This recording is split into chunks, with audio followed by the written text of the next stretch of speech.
आदरणीय अध्यक्ष जी, सम्मानित मंच, किसान बिरादरी के सरदारों, नौजवान साथियों, मेरी माताएं, बहनें, बच्चों, पुलिस प्रशासन के लोग, पत्रकार बंधु, मुद्दा इस गांव में, क्योंकि कई लोग गए इस क्षेत्र से और सबसे पहले इस क्षेत्र से जो ट्रैक्टर गए होंगे उन किसानों का फोन आया। उन्होंने कहा कि कई ट्रैक्टर यहां से है और हम आना चाहते हैं, यहां से पुलिस रास्ते में नहीं आने देती। मतलब ये पहली बार लगा कि इस क्षेत्र से ट्रैक्टर भी आंदोलन में हिस्सा ले लेते हैं। ये पूरे देश का मसला है। इसको पहले बांटा गया पंजाब हरियाणा में, फिर इसको बांटा गया उत्तर प्रदेश राजस्थान के कुछ सीमाओं में, फिर इसे कहा कि ये तो सरकार का आंदोलन है, फिर कहा कि एक बिरादरी का आंदोलन है। 8-10 टुकड़ों में इस आंदोलन को बांटने की कोशिश करेंगे। ये नहीं कहा कि यह आंदोलन किस मुद्दे पे है। सरकार से 12 बार बातचीत हुई, 12 दौर की वार्ता। हमने कहा कि जो 3 काले कानून हैं इनको वापसी ले लो। किसानों से आपने नहीं पूछा। गोदाम, बड़े बड़े गोदाम पहले बन गए और कानून बाद में बने हैं देश में, इसलिए व्यापारियों के कहने से उनके हितों का साधने के लिए कानून बने हैं। हमने कहा कि एमएसपी में कानून नहीं है। आज भी राजस्थान के बहुत लोग, जब हम भरतपुर से आ रहे थे, ट्रैक्टर टोलियों में अपने परिवार के साथ माफी के क्षेत्र के लोग जा रहे थे, जब तो हमने उनको रोका। उन्होंने कहा कि बाजरा है हमारे पास में, गेहूं है, हम इसको मंडी में बेचने जा रहे हैं। उनसे पूछा कि बाजरे का एमएसपी का रेट क्या है जो भारत सरकार ने तय करा। उन्होंने कहा कि हमको नहीं पता क्या रेट है।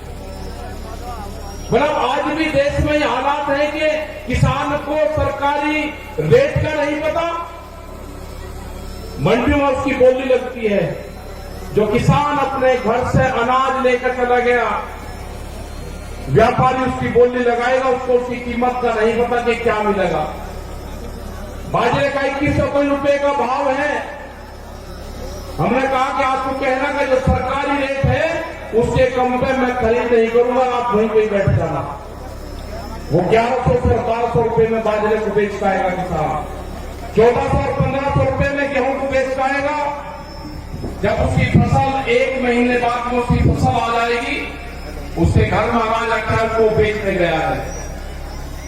लड़ाई यही है।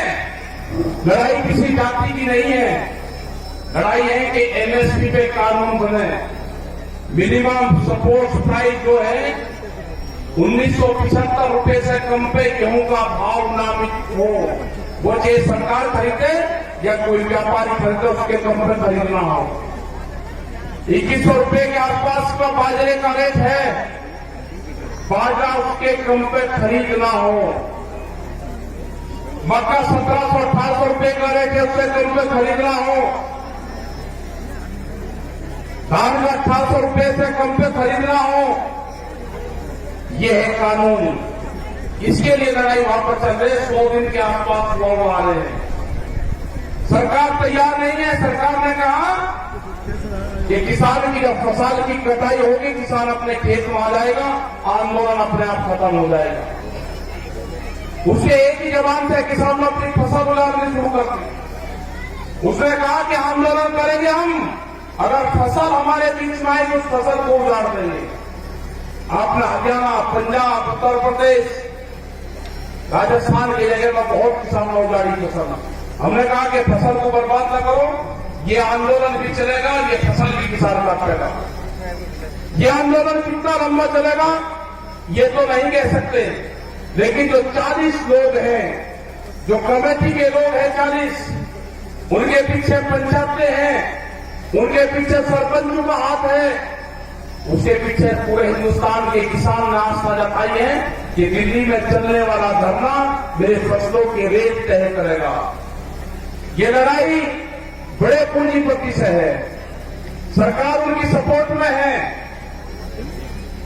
ये लड़ाई वही है जो जमींदारों के खिलाफ होती थी, ये लड़ाई वही है जो राजाओं के खिलाफ होती थी। वो लड़ाई भी अनाज की लड़ाई थी, ये लड़ाई भी अनाज के रेट की लड़ाई है। मैं नौजवान साथियों को अपने, जिसने इस पूरे देश के आंदोलन की कमान नौजवानों ने संभाली है अब की बार, ये बहुत कम देखने को मिलता है कि नौजवान किसी के क्षेत्र में आंदोलन की कमान अपने हाथ में संभाली हो तो वो आंदोलन कभी फेल नहीं हो सकता, वो आंदोलन फेल नहीं होगा कभी भी।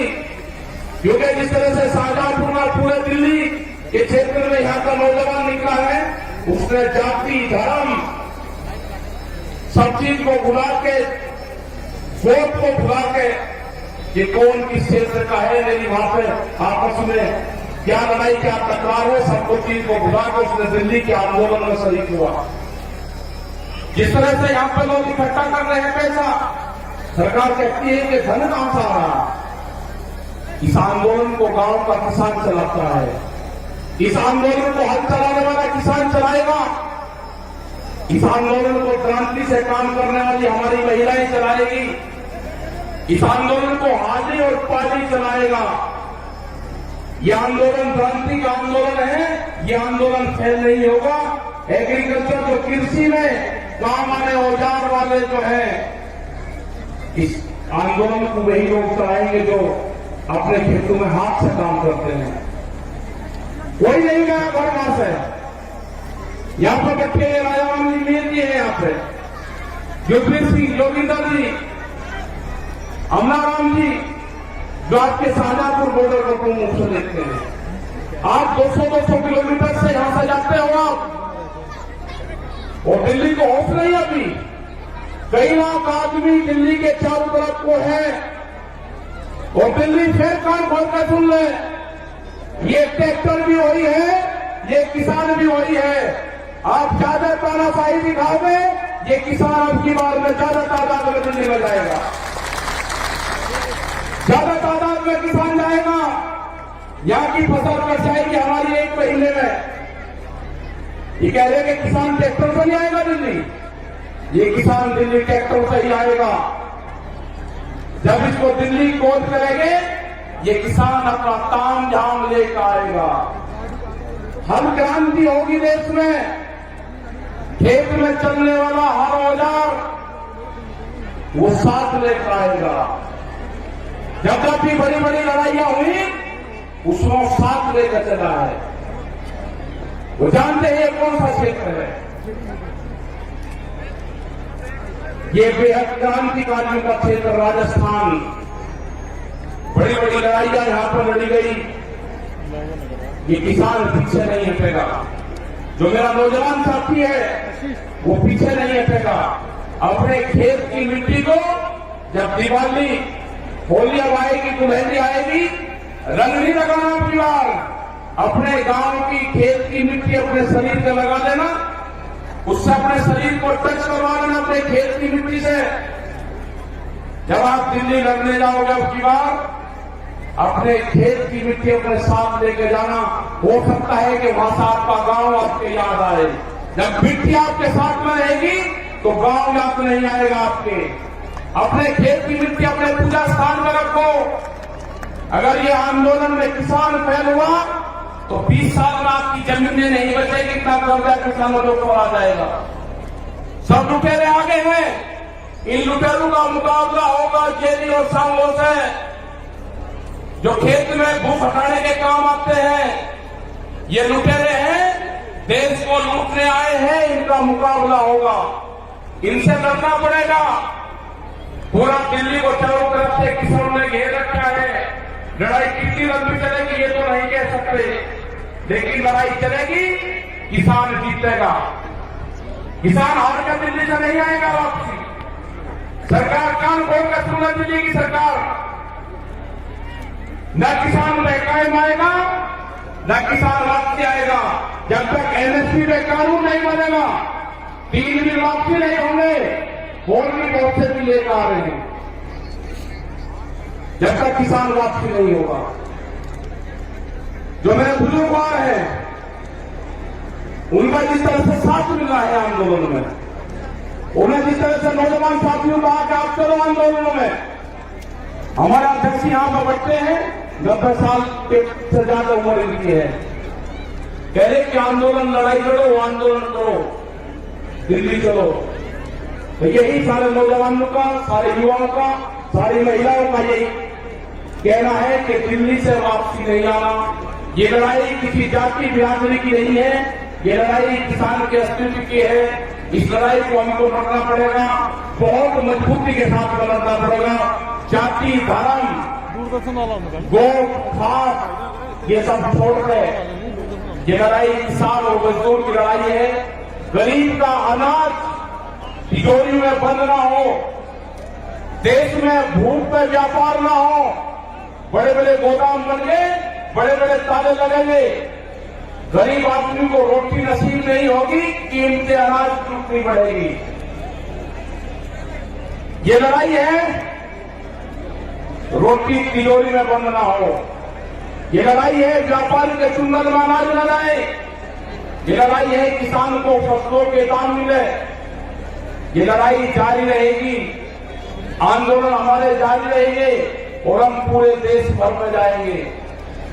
पूरे देश भर में 24 मार्च तक के प्रोग्राम हमारे लगे हुए हैं अभी। उसके बाद आगे के प्रोग्राम लगेंगे, कह रहे वेस्ट बंगाल में चैलेंजर जाएंगे, आसाम में जाएंगे, वेस्ट बंगाल में जाएंगे, कर्नाटक और तमिलनाडु और महाराष्ट्र में भी जाएंगे। पूरे देश में किसान जाएगा, 40 लोगों की जत्थेबंदी है वो जाएगी।